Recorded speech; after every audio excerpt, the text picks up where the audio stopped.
Olá, me chamo Débora e hoje vou apresentar o trabalho intitulado Biogeografia de Ilhas Marinhas através da abordagem funcional. A teoria de biogeografia de ilhas prediz que a riqueza local de espécies é o resultado do balanço entre o número de espécies que já ocorrem previamente, a taxa de novas espécies através do processo de migração e especiação e a taxa de extinção.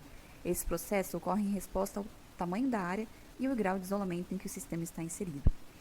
Contudo, essa teoria utiliza a riqueza taxonômica e considera as espécies iguais, ou seja, equivalentes para o funcionamento do ecossistema.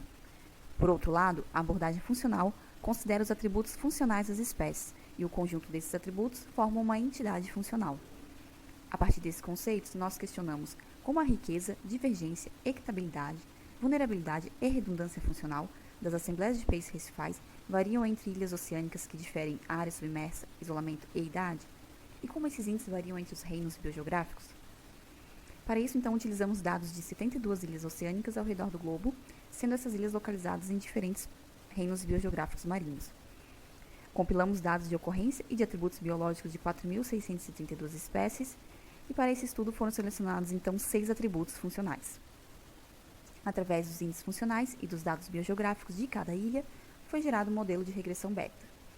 Bom, a riqueza funcional é definida como o volume preenchido por um espaço n-dimensional ocupado por uma comunidade, e ela teve uma relação positiva com a área submersa das ilhas, ao passo que uma relação negativa com o isolamento das ilhas. E esse padrão ele está relacionado a maior variabilidade de hábitat e maior disponibilidade de nicho, permitindo a colonização e estabelecimento de novas espécies, compondo novas entidades funcionais. Por outro lado, então, a distribuição geográfica das espécies depende da capacidade de dispersão, que está associada a alguns atributos, como, por exemplo, o tamanho corporal. Ainda podemos observar que as ilhas do arquipélago Indo-Pacífico, elas apresentam alta riqueza funcional, ao passo que as ilhas do Atlântico, ilhas isoladas e com baixa riqueza de espécies, elas tendem a ter baixa riqueza funcional. A equitabilidade, ela mede a regularidade da distribuição das entidades, e ela apresentou um padrão oposto à riqueza funcional, tendo uma relação negativa com a área submersa e uma relação positiva com o isolamento. Observamos que a equitabilidade ela aumenta em ilhas mais isoladas e em faunas mais empobrecida, como no caso das ilhas da dorsal mesoatlântica. A filtragem local, por exemplo, a competição nesses locais, é um fator que poderia estar explicando então a baixa similaridade funcional entre as espécies de peixes.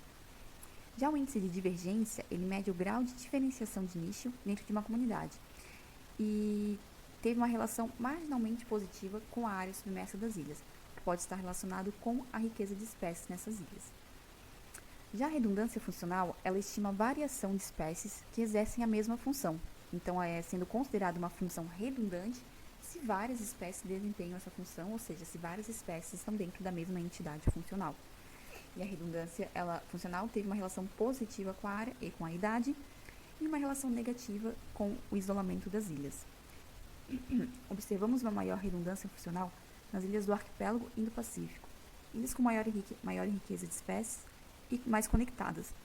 Além disso, esse padrão ele pode estar relacionado ao efeito do período quaternário nessa região do Indo-Pacífico. Em relação às idades das ilhas, espera-se que o maior tempo de colonização e o estabelecimento encontrado nessas ilhas antigas estejam favorecendo a inclusão de espécies e aumente então o número de espécies dentro das entidades funcionais, aumentando então a redundância de determinada função. Em relação à vulnerabilidade funcional, esse índice tem de ser ao oposto da redundância, sendo uma função considerada vulnerável se apenas uma ou poucas espécies desempenham a mesma função. E esse índice teve uma relação negativa com a área e a idade das ilhas e teve uma relação positiva com o isolamento e a associação entre a capacidade de dispersão do organismo e os diferentes filtros ambientais. Eles podem estar limitando a chegada de muitas espécies em ilhas isoladas, podendo resultar em um subconjunto de espécies com diferentes atributos, aumentando então a vulnerabilidade. Por exemplo, as ilhas de Ascensão e Santa Helena, que mesmo com grandes áreas, apresentam alta vulnerabilidade devido à baixa composição de espécies, estando entre os locais mais isolados do mundo. Bom, por fim, então, nossos resultados demonstraram que a singularidade das características das ilhas oceânicas pode levar a processos não aleatórios da estrutura das comunidades biológicas. E sinais históricos e evolutivos, filtros ambientais e filtros locais, eles podem então estar moldando a estrutura funcional dos peixes recifais em ilhas oceânicas tropicais. Bom, seria isso. Muito obrigada.